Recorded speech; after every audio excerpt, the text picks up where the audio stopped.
What would you do if while hiking with your friends, you noticed that there was an extra person in the group that might not actually be a person? Hello, I'm Cece, and welcome to the Crucible Character, where today we have another scary story from Reddit. Today's story is entitled, "My Buddies and I Had a Great Hike. We were 5, but I kept hearing a 6th man walking pattern." And it was posted to the r/NoSleep subreddit by Sal Demand. And it starts like this. "Hi guys. This might be my first and only submission. Please be kind to me, I'm just a baby. This happened a few years ago, back when we were still in high school.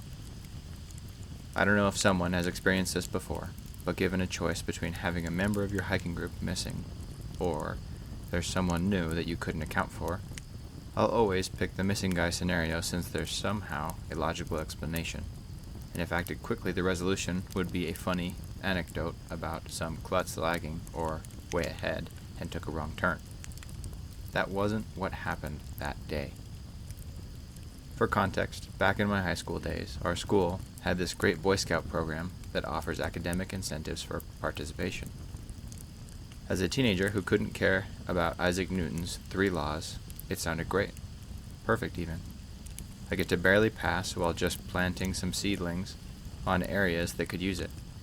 It was a win for us boys that couldn't bother to comprehend Shakespeare, and for the local environment too. After a few years on that program, we found ourselves in leadership roles, and burdened with tasks of training the juniors, the occasional paperwork, and documentation for our projects. One of these project areas where we conducted tree planting before was in a mountainous area that needed at least a 2-hour hike to get through. It's not perilous where mud sinks through the soles of your shoes and the occasional slip happens. It was mostly gravel roads and neglected asphalt roads that were meant to bolster tourism in the area. Amongst the 5 senior scouts, 2 were on camera duty to take pictures of the status of the seedlings. I was on supplies, snacks, lunch, the mat where we would have lunch, a jug of water, the troop leader. He brought the other jug of water and Bluetooth speaker, and Mr. Medic, the guy who was most qualified to do first aid in case something goes wrong. In hindsight, 5 teenagers in the mountains alone, without an adult or teacher, was just a lawsuit waiting to happen, but we can't really have it that since it was on a Sunday and the deadline for the documentation requested by the local environment agency was drawing near. So, the day had come. We all loaded up in one troop leader's dad's pickup truck as far as troop leader's dad can take us to drop us off at the end of the more safer and steady parts of the gravel path. The day went, and we took some pictures of the fledgling trees, scavenged the area around to find suitable replacements for worn-down tree guards. Note which ones failed based on the planted plots, where they were located from years ago. Had friendly banter about crushes, and making fun of some of the school faculty, exaggerating their quirks to what was a hilarious degree. We did finish the job at around 3 p.m., a bit longer than expected, mostly due to the long lunch break we gave ourselves. After tidying up the area, it was very prudent for us to go back down before things get dark. We had flashlights, but nothing beats the big one on the sky in terms of providing a light source on the trail. Halfway through the gravel trail, something was off with the group. I noticed that the merry band of 5 was suddenly silent. It couldn't be helped since we had a long day of doing what is technically manual labor on the field, so everyone was just saving up their energy, especially since tomorrow would be a Monday too. But something was off with their silence. I couldn't pick it up. Why? And before I had to ask, "What happened, guys? Why so quiet?" I picked up something off. I was told my whole life that I might be on the autism spectrum, to put it kindly, but if it gave me a quirk, it would be that I can tell which objects are making sounds. I don't want to sound like I'm being unique, but a few years on weekend trails gave me this quirk that I can count pairs of footsteps walking, especially on loud surfaces like gravel. It was a handy quirk in making sure that my patrol is in line when I'm leading in the front for sure. Something was off in that moment. If Mr. Troop Leader's Bluetooth speaker hadn't run out of juice, I couldn't have picked up on our cadence, the rhythm we subconsciously made while marching downhill. Out of habit, I counted 1, 2, 3, 4, 5, 6. 1, 2, 3, 4, 5, 6. 1, 2, 3, 4, 5, 6. At this point, one of the camera guys should have pointed out that our cadence is sort of off too, since he and I share that quirk, and he's the more outspoken one between the two of us, and yet he was quiet, eyes downcast on the road, as if he's looking out for trip hazards. In our line formation, they went like this, from front to rear. Camera guy 1, he who shared my quirk with me, followed by troop leader and camera guy 2, walking side by side as an effect on the conversation they had earlier, followed by me with Mr. Medic at the rear. At first, I was annoyed that the cadence was off. 1, 2, 3, 4, 5, 6.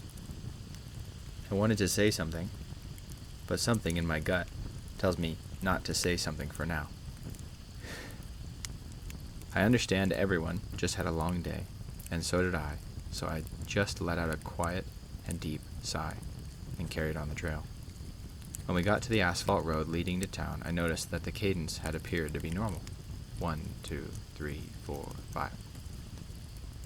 I, for one, was somehow relieved that was no longer slightly peeved by this and carried on till we could hitch a ride on a farmer's truck heading to town for some supplies. It was mostly a quiet ride until camera guy number 2 commented something along the lines of, "Was it me, or did the gravel smell like dead rat?" Troop leader chimed in with something like, "Probably a dead dog somewhere in the shrubs."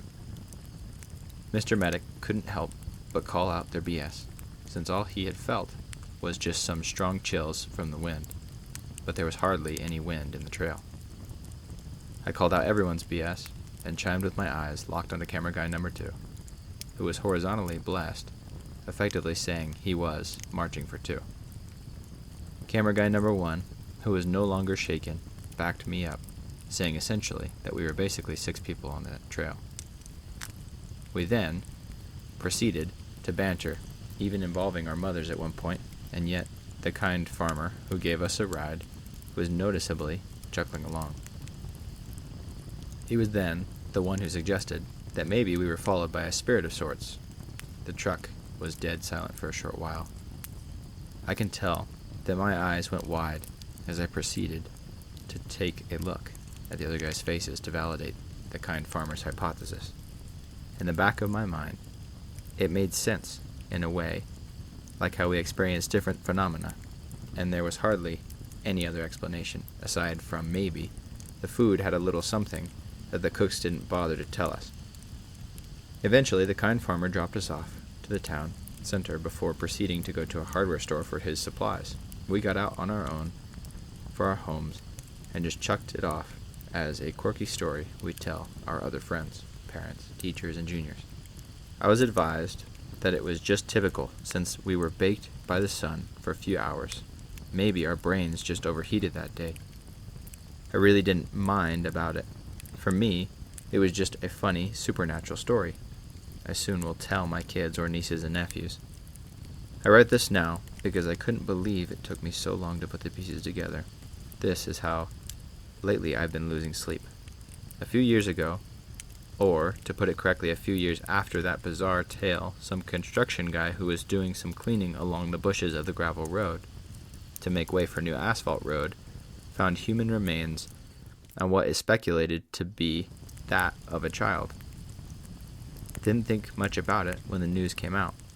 It was viral in our town for a week, and life went on. That was until a few months ago, when forensic analysis confirmed that it belonged to a child missing for a long time that was assumed dead. He had been missing since around that time when we had that little Sunday Boy Scout documentation activity. it could have been him trying to find his way back home then. I'm so sorry, buddy. We didn't know. We didn't know any better. The end. That was definitely an interesting twist at the end. There's a lot going on there. Could it have been that the boy had died previously, and that was what the smell was? So the ghost of the boy was trying to make it back. Because I know a lot of times, especially in media, when there is a ghost, the ghost doesn't know they're a ghost, right?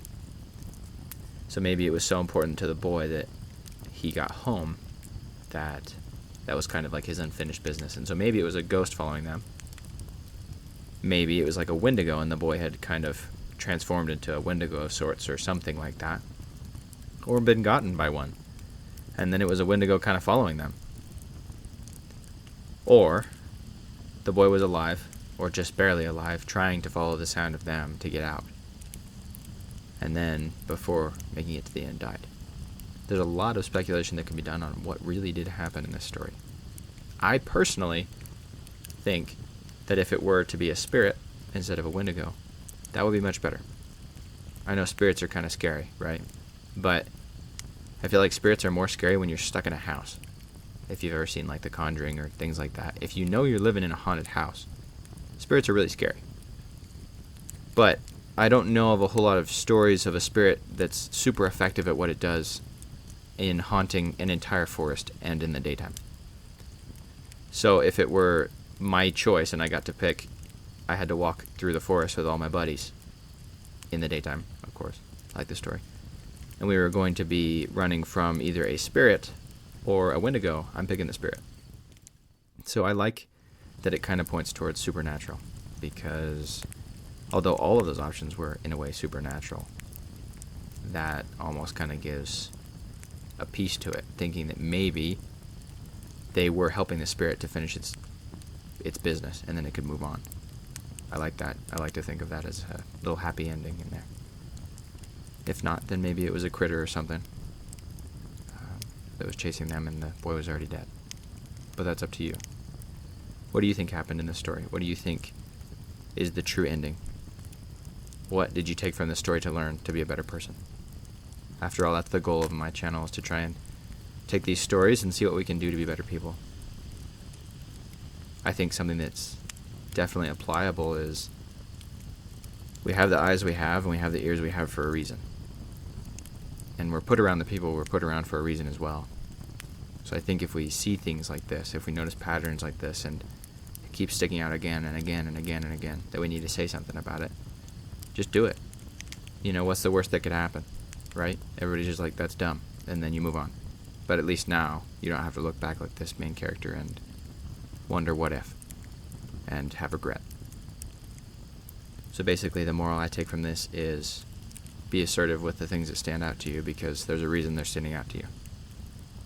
And if it really was a Wendigo or something, that could have saved their lives.